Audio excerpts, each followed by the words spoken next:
महत्वाची बातमी रायगडमधील वकील तृषांत आरडे मारहाण प्रकरणामध्ये आरडे यांच्या पत्नीने गंभीर आरोप केला आहे। आमदार महेंद्र थोरवे यांच्या सांगण्यावरून हल्ला झाला असा आरोप वकील तृषांत आरडेंच्या पत्नीने केलेला आहे।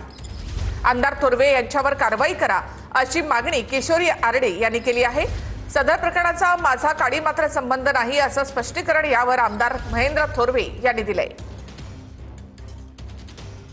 माझे मिस्टरांवर जो काही प्राणघातक हल्ला झाला ते आमदार महेंद्र थोरवे यांच्या सांगण्यावरूनच करण्यात आलेला आहे। जेव्हा हा हल्ला झाला तेव्हा त्या विकास भगत जो आरोपी होता तो बोलला का तुम्हाला माहिती आहे का मी कोणाचा माणूस, मी आमदाराचा माणूस आहे आणि आता तर तुला आम्ही गाडी सकट पेटवून देऊ अशा धमक्या देखील देण्यात आल्या। ते लोखंडी रॉड घेऊन आले।